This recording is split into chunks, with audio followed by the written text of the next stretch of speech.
All right, welcome everybody. This is the Diversity in Information Security panel. I am going to be shuffled off to the right a little bit. I'm very wide. Okay. So we're going to clear the air before we actually turn it over to the panel real quick about a lot of different things about this panel.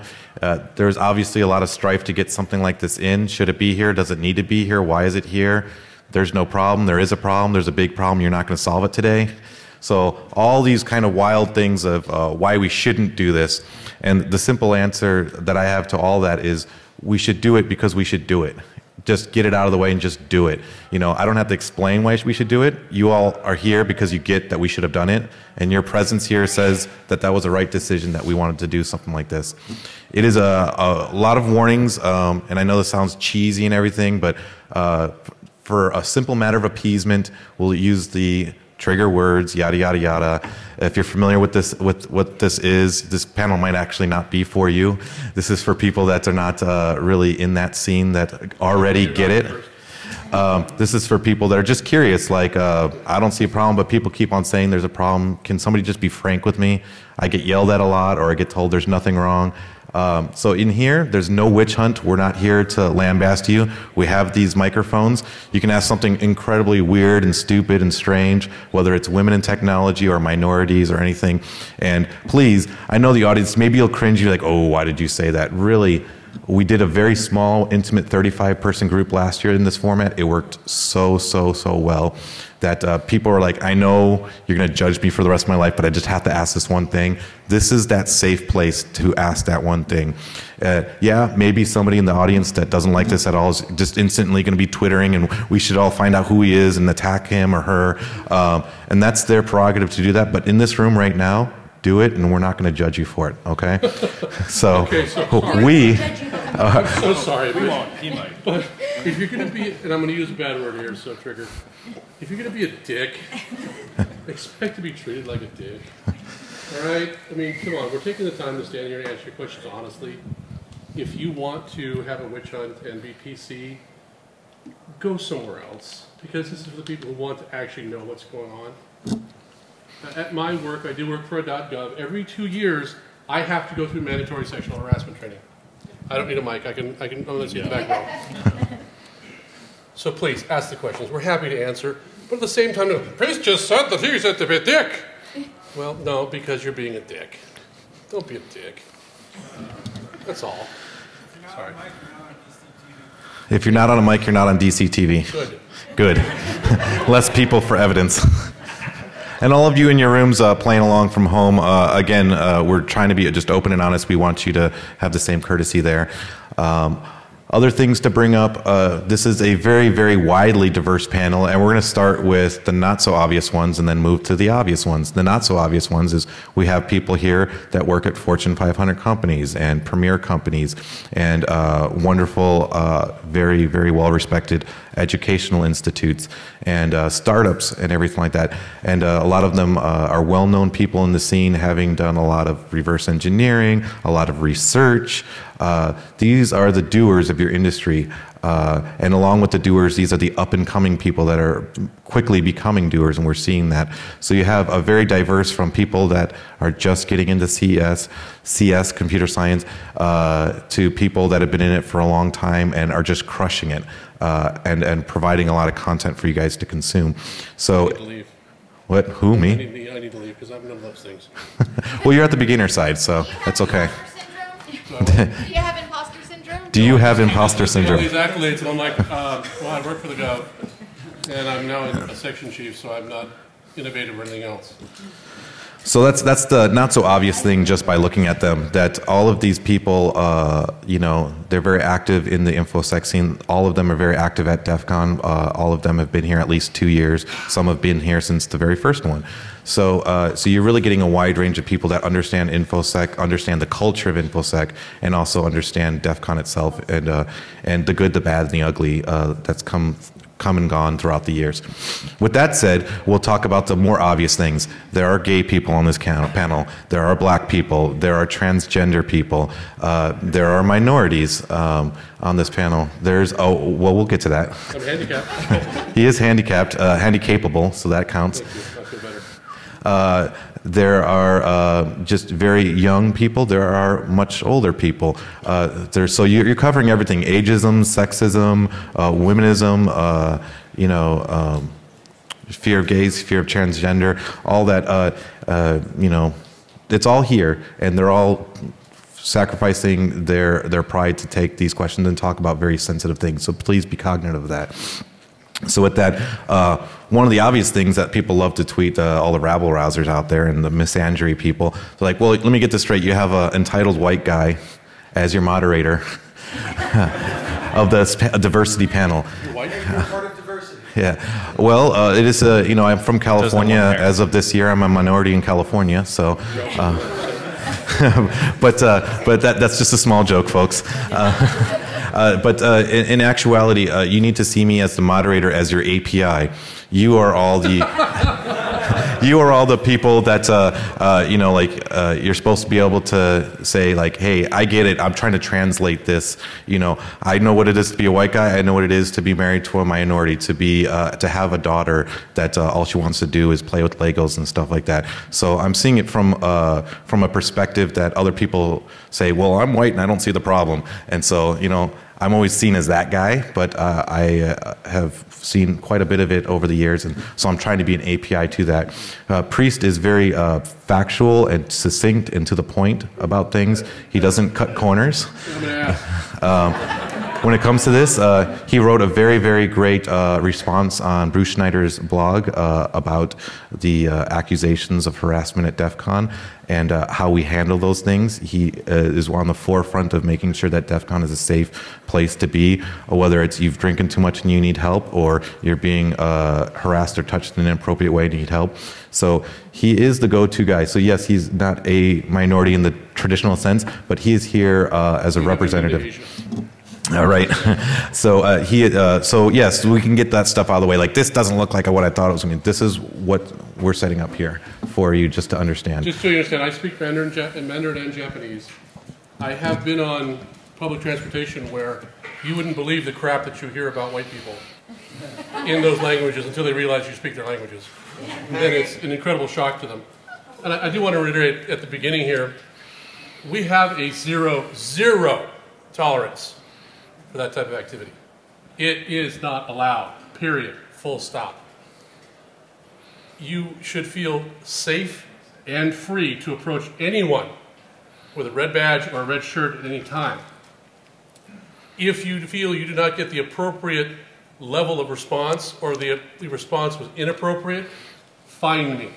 I'm here from 8 in the morning until 3 or 4 in the morning, every day of con.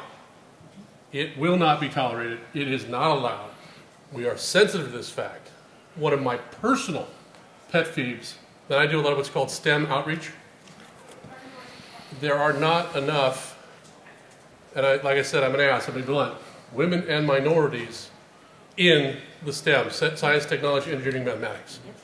And it is so frustrating to me to walk into a classroom where, oh, you're so pretty, don't be smart, you're so pretty. And to have that girl ask a question and just light up because someone said she's smart. How do you deal with that? All right, I swear I'm going to pass it over to you guys real quick, but just one quick plug. This panel was organized and put together by Vegas 2.0. We're the ones that ran the EFF fundraiser party last night. We are part of NCWIT, that's the National Center for Women and Information Technology. It's the largest organization pushing for women in information technology in the United States. We're the only information security group representing there. So we feel it's our responsibility as stewards of the information security community for you to give us feedback so we can give feedback to them. They're very focused in education. They're very focused in Fortune 500. They have soft spots in these affinity things like information security. And so it's our job, we feel, to hear from you, hear responses, even if we don't agree with them, to pass them straight through to them and say, this is something that people bring as our concerns, or ways to improve, or how things have been successful. So keep that in mind afterwards. You can come find us, and we'd be more than happy to facilitate that. And Emily, you wanted to add something to that? Yes. NCWIT, sorry. NC Wit actually was, I spoke at their summit a year ago, and that's how I met Jenny and Robert. I also wanted to mention that NC Wit does have a high school competition for girls, 9th grade through 12th. It is a scholarship opportunity and an award. So if the girls win the state level, they go to the state and they have like an award ceremony. They get an awesome trophy. They get cash prizes. They get wonderful things. They get scholarships for college. ncwit.org, ncwit.org to go look at their scholarships. Great. Okay, so now we'll go ahead and kick it off, and I want to start with Mouse. If you can, actually, we should do introductions of who's who first, and then after that, I'd like you to kick off the panel. So, Scott, we'll start with you. And what information? Just your name and either your industry or where you work, if you're comfortable to say. Yeah. So my name's Scott. I'm a gay man who's been working in information. I've been working in the industry for almost 20 years now in information technology and IT, working for multinational companies, the Fortune 500 that Hackajar was talking to earlier, as well as now working for startup industries. So it's really interesting to see what we've had happen in those industries. I'm here to represent that. My name is Little Jenny, and I am halfway through schooling for informatics, and I'm going to try to combine all the big data initiatives that are going on and also try to layer in information security to that. So it's kind of interesting to layer that in, but I am also Mexican, and I am also a female. Yes. I'm Sandy Clark. I'm known as Mouse. I'm an adult who went back to get a PhD. So I'm at the University of Pennsylvania. My area of research is the security ecosystem. So we'll talk more about that later. Hi, I'm Jolly. Let's see, I'm technically homeless, although people will say that doesn't count. Yeah. This is going to shock you, but I have a turban. I know. I just thought it was a built-in pillow. I left my magic carpet at home. Other fun things, I've got a slight addiction to conferences. And when I mean slight, I mean 2012, I went to 26. I've probably done more this year. And also dancing and CTFs. And a long walk to the beach. Yes, long walks on the beach. Pina coladas. No. Well, not pina coladas. Hi, I'm Emily. I'm working more or less as a college student while trying to build a company that focuses on educational technology for K through 12. I build after-school programs based on technology, and I'm working just to increase better, more open-source educational resources. Hello, my name is Virus. I'm probably the most offensive person who's going to grab a microphone today.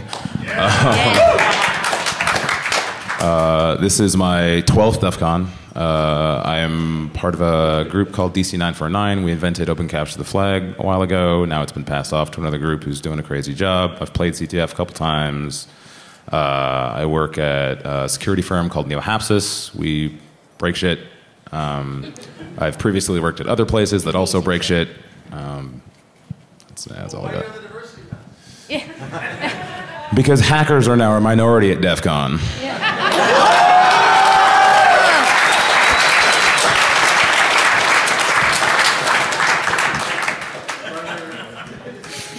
Hi. I'm Kristen. I am a hacker, first and foremost. I've been presenting at DEF CON for many years now. This is the first time I've actually gotten up on stage since I underwent a gender transition about 3 years ago. So this is slightly bizarre for me. So I hack all kinds of things. I've kind of toured Silicon Valley, I guess it's fair to say, from internet companies to cell phone companies to car companies currently. And Are you the one who set the car on fire? say what? We try not to. Yes. So yeah, hi. All right.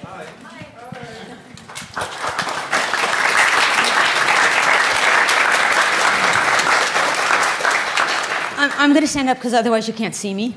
No, when I'm at a podium, you can't see me over my computer. I'm going to tell you how I got here, okay? This is an origin story. I grew up in a very conservative religion, and I had a very well-defined gender role, and my entire future was planned for me. And I went to my church's university as a pre-med student, and I had spent my entire childhood doctoring up every kid in the village. I imagined myself in a lab coat. I was going to do research, and I was going to cure cancer. And my first semester at this university, my advisor said to me, called me in and said, "You shouldn't be in the pre-med program. You're a girl." So because you were raised to be obedient to authority, I dropped out of the program and spent the next 3 or 4 years trying to figure out what the hell I was. I took a computer science class because all my friends were doing it, and I'm competitive enough that I didn't want them to know something I didn't know. But it still took me another, 10, 15 years to break the chains that were around my brain. When your firmware is flashed with something, you don't question it for a long time until somebody glitches it, and then you might start to question. So when I broke free, and it took a couple of years to believe that I wouldn't be punished for trying, I came to my first DEF CON, and it was DEF CON 10, and I was scared shitless. I didn't know a soul. I didn't know how to do anything. I was terrified that they would know that I didn't know, but I thought this was the community I wanted to be a part of. So I walked in, and you guys found me. I don't know how what you did, but suddenly I found the family I had never known I had. This place, if you make it so, if you get over the fear of, because it's a bit harder for you than it was for me because it was much smaller then, you will find that this is the safest environment you will ever be in to be who you really are. Amen. We are not easy people to get around, to be around, because we won't do things for you. We expect that you are going to try something and you are going to fail at it a lot. And I'll get back to that in just a second. And we will help you, but we won't do it for you. But whatever you are, whatever is inside of you, we will accept that, because the people who don't are not the people you respect and want the respect of anyway. My advice to you as newbies is the advice that the things that I've learned from these guys, the things that my PhD advisor is constantly telling me. I want you to fail well, and I want you to fail often. And I want you to get up and try again. I've built a couple of 3D printers, and this last one I built kicked my ass. And I spent an entire year taking it apart down to the screws and putting it back together again because I couldn't get a decent print. And because of who I am, I thought, what the fuck is wrong with me? I can't do this, right? And whenever something works, the first thing you do is doubt yourself, right? Because everybody else is smart and they didn't know how to do it. Turns out that on one of the forums, after an entire year, this was a full year, after this, someone said, you know, my nozzle was the wrong size. I printed something out, I measured it with calipers, and it was just a little bit too big. So I measured mine with calipers. My nozzle, which I thought was 0.5 millimeters, was 0.7 millimeters. One software change fixed all the problems. So what I mean by fail well and fail often is that it's going to happen because you don't know how to do shit. But you don't give up. You don't doubt yourself, and you don't stop trying. The answers will be there, and these people here have a lot of the information and so once you've tried, and then you ask, and everybody will help you. That's what this community is for. Anyway, I'm done for a bit. I'm going to pass the microphone to someone else. Okay, yeah. So thank you very much for sharing that. Okay. So we have about 25 minutes left. So thank you very much. And this is something we specifically wanted to make sure Mouse got out there. Well, we talked about it in the pre-meeting that we felt that she had the best representation on how all we feel about how we think of DEF CON and the people and the friends that we make here, and that continue on throughout this industry, and hopefully that these are good stewards to either bring people here or just take this good attitude to wherever they go. Yeah, and So- if I can add one thing, her story is not unique. All of us on this panel felt the same way. This is really our new family. Yes, absolutely. So I wanted to do something, kind of shake up the room a little bit, get your arms going. So first, let's get everybody's hands in the air and just kind of shake like this. Get your energy going. There you go. Love it. Perfect. All right. So now it's like a TED Talk, right? So the next thing I want to do is, if you do not have a college degree, just please put your hand up in the air. If you do not have a college degree. Okay, now, so you are technically a minority in this room. Now think about this for me. Keep your hands up. Everybody keep your hands up. If you were qualified for the job, if they told you that you're exactly who they were looking for, and this is what we need you to do, and you still didn't get the job because you didn't have a degree, keep your hand up. Otherwise, put your hand down. What about the past? Ever. If you've ever not had a degree and you knew exactly what you were doing, and they simply said, you're 100% qualified and we definitely want you to have this job, it's too bad you don't have a degree. If that's ever happened to you.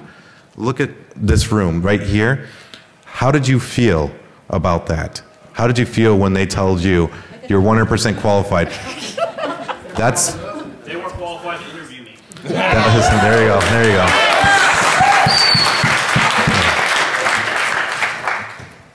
For you people, how you felt there, you have to think other people that it's very easy for us to say it's never happened to me or it hasn't happened around me. I don't know if this is a real thing. That was a real experience for you, and how you felt then is how other people feel when it's, you're a girl, you're not supposed to be here, or you don't fit what I think Americans should look like. I'm nervous for hiring you or something like that. Or I'm gay, homophobic and stuff like that. And it's still prevalent everywhere. That's how they felt when you're like, but I did everything right to be here. And you said I did everything right except for this degree. Now imagine you couldn't fix it by just getting a degree. They can't just be a guy, be not a minority, be not black, it's this, I don't know how to articulate that, but I think you get what I'm saying here with that example. So I wanted to open up to the panel at this point and say, do you have any good success stories where something negative happened, but then you found a way to turn it around positively? We'll start with little Jenny. So I used to be in office administration. I didn't have a degree, and I kind of fell into that right after retail and restaurant work. And I excelled in it. I immediately, within just a couple of years, worked my way up to executive administrative levels and office manager levels. And I hit a point in the career where I wasn't making enough and I wasn't getting the respect enough, so I put my resume out there and I got a call back. And they're like, you're amazing, you're wonderful, like I know your previous job and who you worked for, and the fact that you survived more than a month in that place, it just blew my mind. And I'm not even joking, they went through 26 administrative assistants within 1 year before they hired me, and I lasted 3 years there. So that in itself, we're like, we need you in our office. And I said, okay, well, what can you offer me? So they gave me a figure, and I said, and the very typical, like what they always tell us, and girls don't do enough, is you're supposed to counter that. And I countered it, and I said, well, I would like a little more. And she said, well, I'm not going to do that. And I said, why not? And she said, well, I'm not going to do that because there are people with degrees willing to do it for less. And that was a big just like choke back for me. And I had to swallow that pill. And I said, okay, well, let me think about that for a night.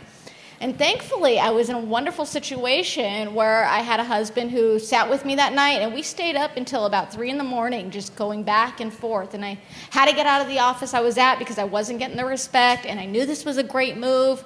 But just those words just kept ringing in my head. And we looked at our finances over and over and over again, and he said, go back to school. What do you want to do? And that was also an interesting point where I kind of looked and I'm like, I love computers. I like computers. I grew up in the Silicon Valley, but I also just don't really want to commit to that. And he's like, well, what do you like? And I said, I like society, and I like working with people, and I like the intricacy. And I mean, if I could go to get a career in anything, it was kind of like psychology, but there's no career in that. And I don't really want to help people and fix emotions because you can't do that. So he just looked at me, and it was like that light bulb went off, and I'll never forget that moment in his face, because it never clicked until that moment where he's like, informatics, where you're using the sociology of people and society, and then you're using information to really combine that. It's a big thing, and it's like going places now, and everyone's heard over and over, of big data. And then as we go more and more into this, and now we're getting into the 1-2 o'clock hour, and it's like he's telling me, because he's in information security, about all the like loopholes and issues, and I'm like, well, why isn't anyone layering this together? And we both looked at each other, and that light bulb went off. And so I started looking into the local colleges and started building that degree, and I actually found a local college that worked with information security and informatics. And they had them both, and so I started a career path of my own in that. And so that's what I'm working in. And then that was about the time when he brought me into DEF CON. And it just blew my mind how incredibly open and welcome everyone was to me. But, you know, interesting anecdote was one of the first conferences I went to, and it wasn't DEF CON, but it was very close to that. And I remember sitting outside, and there was like a smoking section, and I ran into a girl, and she was like, oh, well, what do you do? And I said, I'm in information management, or office management, sorry. And she was like, oh, like Microsoft? And I said, no, like people. And she turned around, and she walked away. And it was very shocking. And it wasn't, and she was a girl, too. That was, I think, the more of the, like, if it was a guy, I think I would have passed it off, but it was a girl. And later on, it was, you know, until DEF CON, where I ran into this same person again. And we got into that exact same conversation, and she was like, what do you do? And I kind of hesitated, and I'm like, well, I'm here as someone's girlfriend. And she was like, no.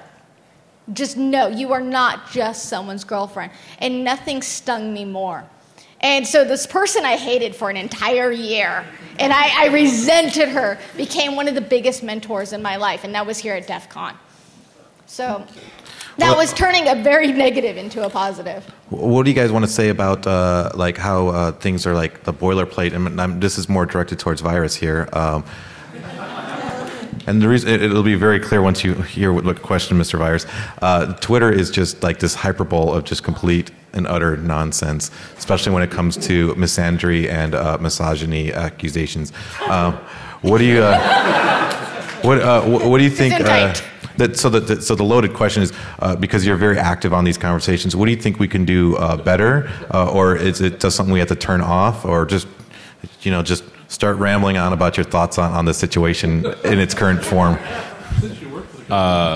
Well, I can tell you I solve it by just hitting the fucking unfollow button when I don't want to watch what somebody else is saying.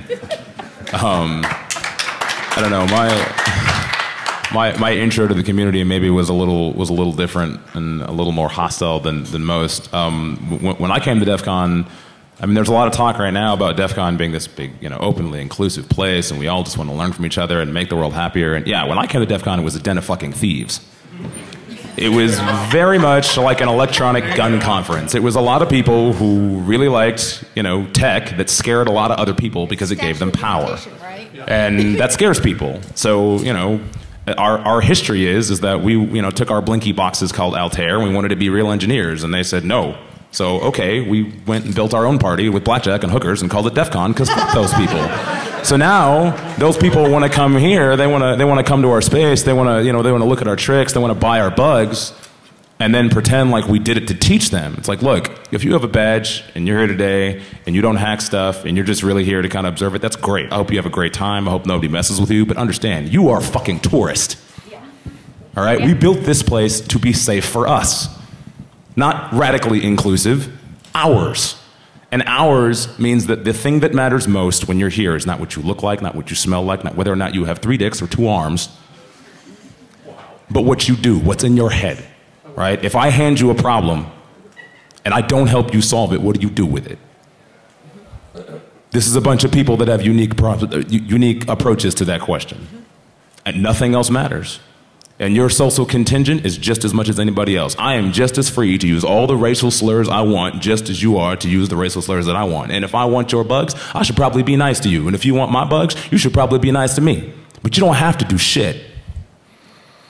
And I think it's important that we keep that mantra, because as soon as we become the PC police and we start, backing up for things other than our hacks, we don't have our hacks anymore.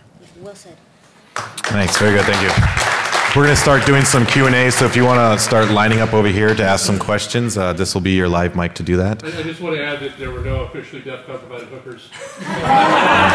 That you know of. I know all. And Why this man right here? while we wait for is not official. While we wait for the people to come up to the mic to ask some questions, Kristen, maybe you can speak about, since you've spoken so many times for such a long period, if you've seen any changes, if any, in the Black Hat, DEF CON, ShmooCon, TourCon. Those are kind of our big cons here. So the biggest thing that I've seen change over the years is myself. A few years ago when I was coming to DEF CON, I was living a lie, essentially. I knew I was female, I was identifying as female, and still kind of forced to live this male persona, and therefore I was the one not letting me fit in at DEF CON. I could come and I could present research, and I never felt a part of it because it was me not letting myself be a part of it. So I come back here this year, and these kind people are, awesome enough to invite me on the panel, and so, I come and we do stuff, and it feels like a family reunion. Yes. DEF CON is a giant hacker family reunion. I feel at home in this place like nowhere else on earth. You have no idea. And it's been an odd realization for me that, like, the clothes and the hair and the lifestyle changes that I've made, that's what makes me feel safe out in the real world. What makes me feel safe in DEF CON is this. That's all. It's the fact that people here know that I hack things, and I solve problems, and I build technologies, and that's the only thing that matters. It's such a welcoming place if you let it. But you gotta let it. Thank Be you. yourself. Assholes. Okay, we'll take the first. People are going to hate you for something no matter who you are, so why not be hated for who you are instead of who you're not?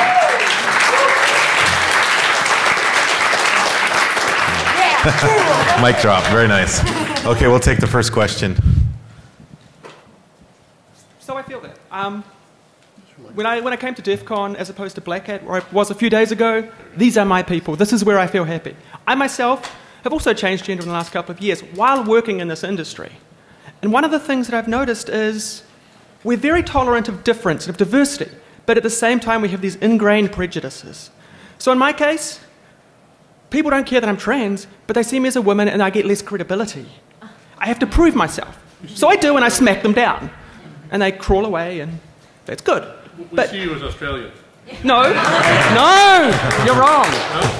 Kiwi? Take two. Give me a hint. New You- Zealand? Yeah, I'm a Kiwi. Yeah. Kiwi. I'm Yeah. Kiwi. The southern part, it's the northern part of Australia. Yeah. It's okay, I can't tell you Canadians apart either. May I respond?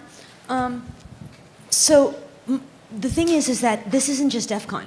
We get that kind of thing. I have a very recent example dealing with U.S. Congress people where they would not listen to a female voice.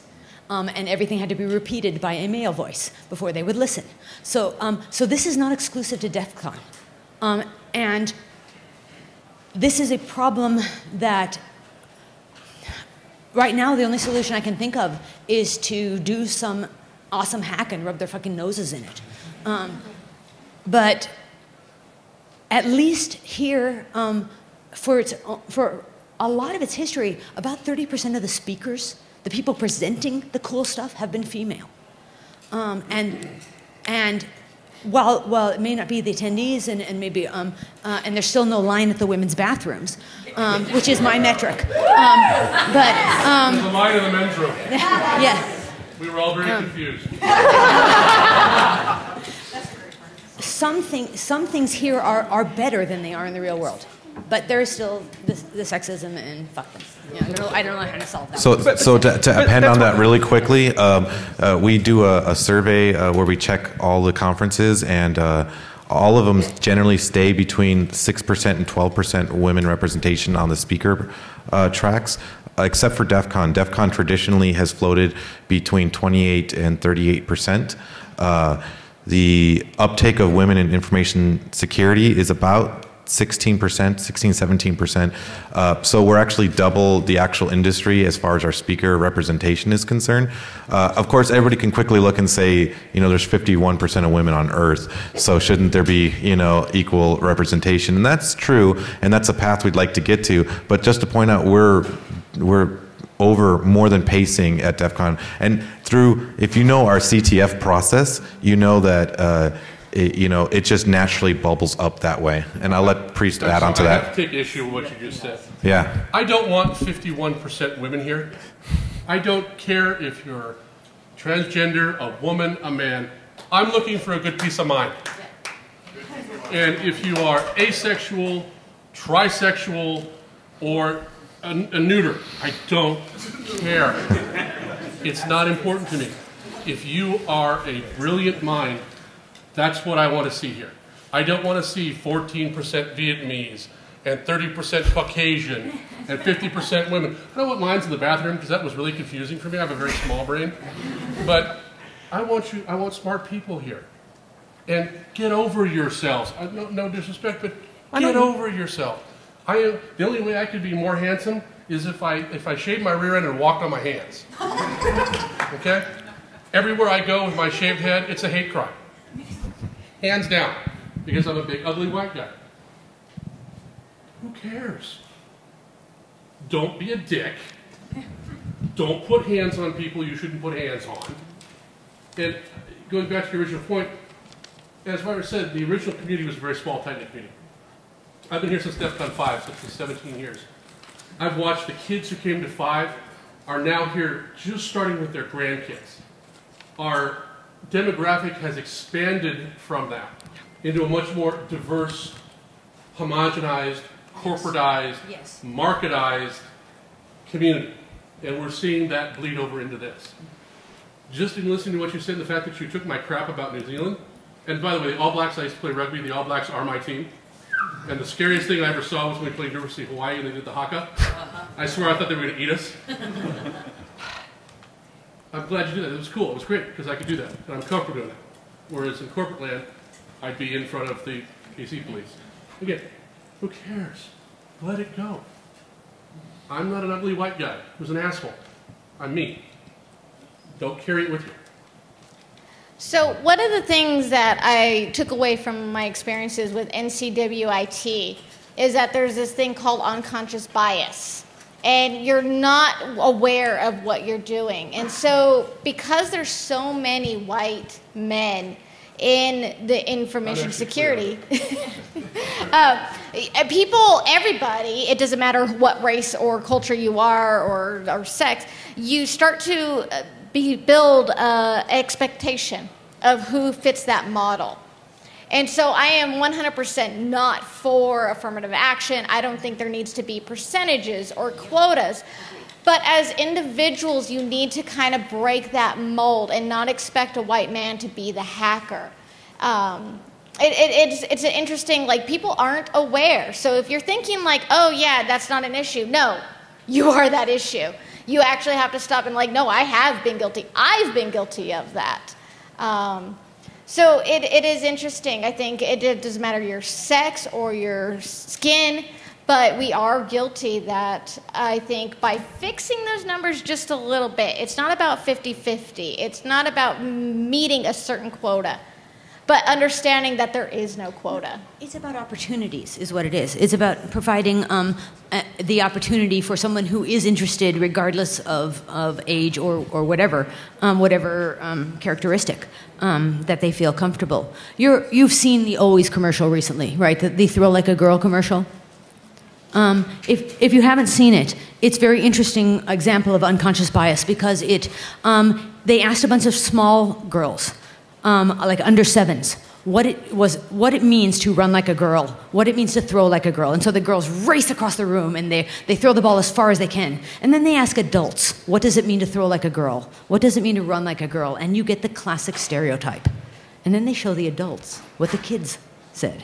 So and the adults realized that there was this bias that they didn't realize that they had. That sometime between the age of 7 and wherever they were, they had transitioned from a girl can do anything to a girl has to do it like this.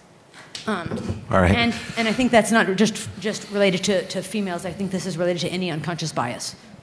Great. All right, we're going to take our next question.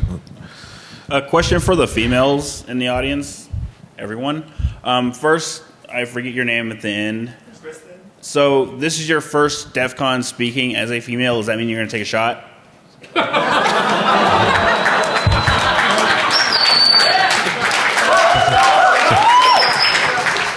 That means someone has to go get that. Get 2. I guess you're buying. 8. Meet me out there. Doesn't sound like I can say no to that. And what's your next question? So, Well, that depends. Technically, I'm 3. Can't do it. I might get out of this. And what's your extra? So, second question for all the females in the audience. I've interviewed females on occasion, talked to females on occasion, and asked them questions like about women in the workplace and how I can contribute my own way to make it more comfortable, easier for it. But I get responses as far as when I ask them what it's like working with women, that they prefer working with men. The typical girls are crazy, I don't like working with them. So how am I supposed to help if they don't even want to work with each other? That is a very good question. We have the same biases. Actually, if I could make an observation. I have an anecdotal observation on that because it's something that's interesting to me as well. If you'll notice, men, boys, are cultured from an early age to work in teams. We work in teams. We play football, we play baseball, we play basketball. And I'm not a psychiatrist. I'm not making money off people's emotions. I can give you the research. Okay. Girls play individual sports. They swim. They play tennis. They are taught from a very early... Hear me out. Kickboxing. From an early age, you're taught to compete with your peers. I played defensive tackle in the guard. I played female rugby players, believe me, they could kick men's ass any day of the week. But if you think about it, that's the general role that you're put in. Don't play in the dirt, play with dolls. Let me give you some of the other examples of this. So there's been some interesting research on educators where they ask little they ask teachers if they treat their girl pupils any differently than they treat their boy pupils. And this is not just US, this has also been done in Europe. And the standard response, of course, with the teachers is no, we treat all our students the same until they are videoed. And then what they show is this. They show that when they ask a little girl a question and she gets the answer wrong, the teacher will say, oh, no, Susie, that's the wrong answer. And then they're very nice and kind about it, like teachers are. But when they ask a boy a question and he gets it wrong, they then work with him to get the next answer. So, no, Johnny, that was wrong, but could you think about it like this? Or so. Anyway, they coax the answer out of it. So girls learn very young that failure is fatal. You get one chance, and if you try again, you don't get another chance. And boys learn to work through things. So girls try and make things perfect.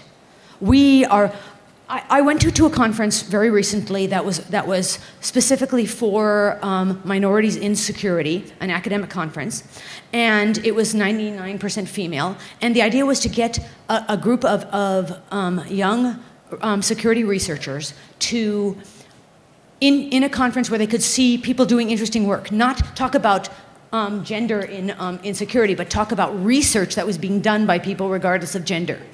And they made every single person there were 50 of us, talk for 2 minutes about our own research specialty. And every woman spoke passionately, intelligently, fascinatingly about about whatever it was they were doing. And I thought they were so cool.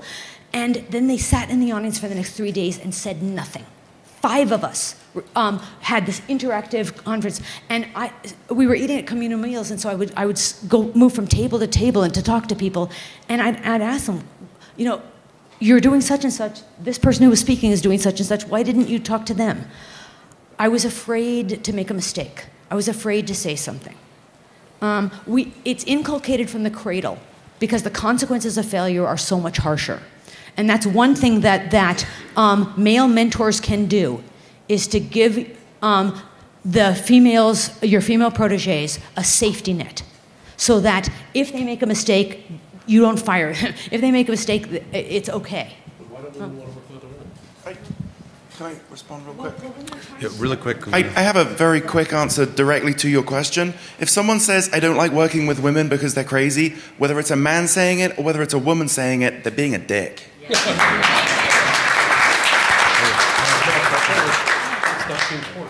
So, They're afraid to fail. further to that, I notice in the workplace a lot of people are often being dicks. And sometimes the people they're deriding are present, sometimes they aren't. What responses would you like to see when people are being dicks, when derisive comments are made? Don't be a dick. And if You can't really say that in a job interview, though, right? I have. Personally, I don't always have courage to speak up when I see people being a dick.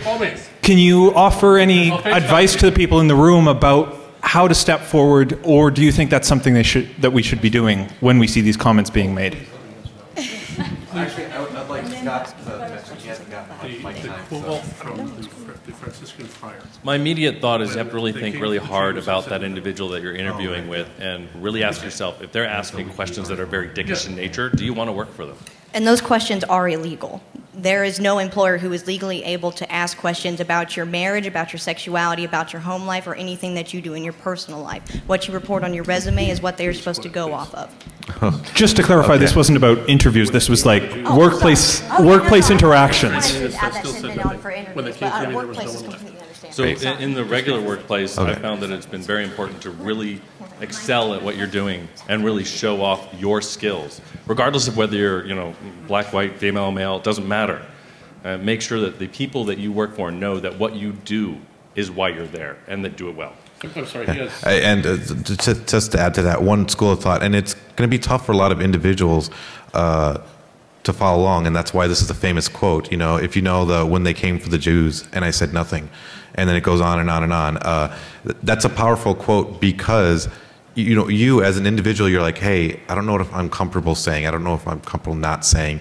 And at the same time, by not saying it, it's sometimes worse. And you're right. That means I have to look inside myself and say I have to do something I'm not comfortable with to speak up. But not speaking up can have some dire results as well. So I'm not demanding that you do that, but it's just food for thought that if we don't speak up, we don't speak up. It would be an interesting experiment. What if we do? What are the results? I mean, we ought to try it and just see what happens. Okay. Yeah, we're gonna take the next question because we're running really short on time. Just real quick, I think it is important that you don't have to have a big explanation. Just simply like, hey, dude, don't be a dick. And then you can move on. You don't have to say anything more than that. It is simple as being a friend to somebody and reminding them. Great. Next question, please. So I feel fairly privileged to know you guys, and in general, my life as a queer person is kind of weird and whatever. I would have expected, given what I've been taught, to have had bad experiences in general, but no one here has ever given me a bad experience. Nowhere I've ever worked has ever really discriminated against me for being queer or weird or a woman that's an engineer or whatever. And I feel like I don't want this to turn into /r/men's rights threads, but how do I say, actually, I've had positive experiences. I know other people haven't, and I respect that, but there's a lot of people out there who've been treating me very well, and that's awesome, and I want to give positive reinforcement to the people who've been doing that, while simultaneously not telling people, no, there's no sexism in the world. I'm saying I don't tend to get it. I've been very privileged. I've only had one negative comment the entire time I've been involved with InfoSec Was it me? about me. No, it wasn't you. Are you sure? You did Because hit I on can me keep a lot trying. last year, which I did appreciate. Oh, and my husband was like, "You gotta get your." Never mind. Sorry. Anyway, no. My girlfriend's watching on TV right now, so hopefully I'm not flirting with you too much. Oh my God, I forgot this. But just enough. Hopefully she's proud of me. She would be attracted to you. It's great. Anyway, It's okay. I wanted to say that as generations like ours, we are coming into the new workforce. I experience less bias as days go by. And the generations like mine, I'm used to seeing people who are gay. I'm used to seeing transgender. I'm used to hanging out with other races. Yeah, I mean, this is my norm. My school was majority minority, I suppose. And when I went to school, I went to Purdue for 2 years, and they have the second highest international rate, university standing, I think. And I think that we, as our younger generations come to power, will be able to deal with more diversity and teach those who are older to deal with it as well, and to experience it and to work with it. And Jolly, do you want to expand on that? Sure. I'll say I often struggle with that same question because I've had that progress and change over my life, because I remember me growing up, junior high, elementary, where I obviously stood out and I was definitely the different kid and I got teased a lot for it. And if I look at my pre-college life, it wasn't fun. But if I look at me today and I look at my life, in a lot of ways, I think my diversity, well, yes, my life is fucking really awesome. Well, and you're jolly, but it's also really good branding. No, but exactly, that's it. Like I say now, I get massive benefits for being diverse because I'm the dude in a turban named Jolly, probably dancing at whatever party or winning some CTF or something, and now everyone remembers me. I get on so many work calls and I introduce myself and I go, I'm Jolly, and then they know who I am and I have no idea who they are and I feel really Jolly, bad. Do you feel like you have to check your privilege in the sense of like, I know it's a stupid phrase, right? But like, I feel like the people I work with, I actually have a benefit because I have really nice tits and I'm weird looking.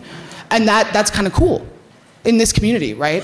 Yeah. No, I feel like there's actually some privilege to that in this community. It's definitely true. I feel like I should check my privilege. Versus, I'll admit, I've got a lot of friends that are generic white guys. No, I'll use the shit out of it. I'm not saying I won't, but at the same time, I'm going to acknowledge the privilege. I know we live in a microcosm and that's okay. But, you know, it is a privilege. I honestly don't...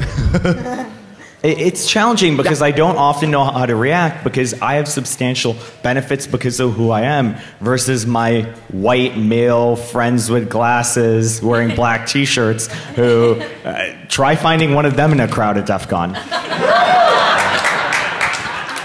I think we need more of these stories. It's not like, ha, shame on you, I got the upper edge, but we just need more positive stories. No shame, no double-edged sword. We just need to hear more of this. I hear so many negative stories, I'm done with it. And that is exactly why I pursued this panel. I think everyone needs to hear this. Okay, we're going to move on to the next question if you got a quick comment. Okay, next question, and then we'll be wrapping up with some closing statements. Go ahead. So, as I mentioned to Priest earlier in response to his, girls swim competitively and boys play football, I played defensive tackle and offensive guard in a men's league. Not a women's league, not a co-ed league. I was the only woman in my league. I have spent my entire life invading male spaces, being told that I don't belong there, and taking the beatings that result in it, and just being like, fuck you, I'm still here. So my question is, how do we counter having to have that attitude? Because there are a lot of brilliant minds out there who don't necessarily have that attitude, who don't have that strength. And there are also a lot of organizations out there who are claiming to advocate for these folks and doing so in a really underhanded and backstabbing way. So how do we make this space open to those people who don't necessarily have that same temperament without kind of throwing them to the wolves of these various organizations claiming to advocate for them who will not? I think the right answer in all the questions combined is mentorship. So especially in this intimate community where we are very inclusive and we are very intimate environment, like be a mentor, reach out to that new person in the scene and take them under your wing. Don't be afraid to say, yeah, it's only my second year at con, but I'll be happy to show you around.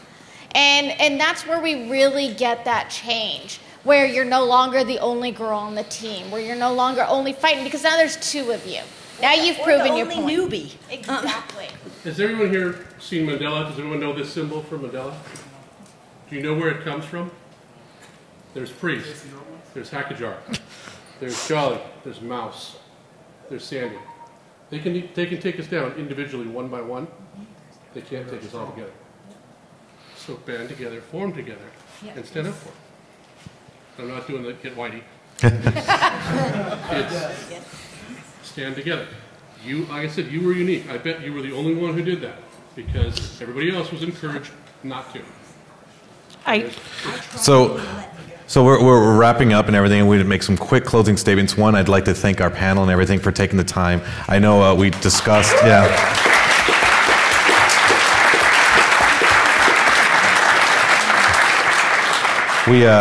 We initially talked about kind of going in a different direction, and these things have a way of just being animals and just kind of going wherever they want to go. So I hope everybody on stage has had a good opportunity to say a piece, and I hope I was able to get you guys through. All your badges belong to us. All your badges belong to us, yeah. And so I thank you, everybody. And you guys see their faces here. One thing I want you to take away before you leave here right now is these are obviously people you can approach off this panel. Come talk to them. They want to talk to you. It's Teach us. it's a positive experience, and we want to keep it a positive experience moving forward. Not just here today in this panel, but moving forward for the rest of Con. Finally, we want to mention that we did some numbers tracking people coming in. Kind of blew us away because Thursday came through. Not official DEF CON numbers, just looking at what the demographics are. And we do see that this year is the first year that there's noticeable chunks in the pie chart of different graphics. So that means this is a big year for you to actually, seek out people that you obviously have something in common, information security. So why not talk to somebody that you're like, oh, I don't know, I've ever talked to that person before. Let's just go say hi, And I know it's hard for people to just approach random strangers, but, this should be a good place to do that. DEF CON is that one environment where you can. Just grab me in the hall. I don't care. I will stop and talk with you for a half hour before I realize I was supposed to meet somebody somewhere. Thanks. All right. And he wants a shot. Okay, well, thank you all very much, and I appreciate all your time. And we're mostly, a lot of us are hanging out in the contest area, so if you want to go over there, that's where we generally are. And Emily wants to say one last thing. I would like to make one statement in closing, please. Yes, please. With current industry trends, by 2016, we are only going to have 1/2 of our technical industry jobs filled. If we do not start increasing diversity rates, we will fall in our technical prowess. We need to start increasing diversity. Encourage people to come to DEF CON. Encourage people to tinker. Do not... Find the born hackers. That's squash. Yes, find the people who are broken. Find the people who are put down and help them become what we are. DEF CON is one of the... I haven't felt at home like this since I was at Gen Con, and this is like Gen Con except with like alcohol and a lot of technology. And it is fantastic. And if you want to talk to me about not drinking in a world where it's full of alcohol, come talk to me. Oh, and also... I'm also, if anyone wants to meet me for dinner, I'm going to the American Bar Grill thingy, and I'll be standing over there, so just join me, and then we can all go talk about stats on diversity rates, and I can answer any questions that were not answered today. Perfect. Thank you very much, everybody. Thank you.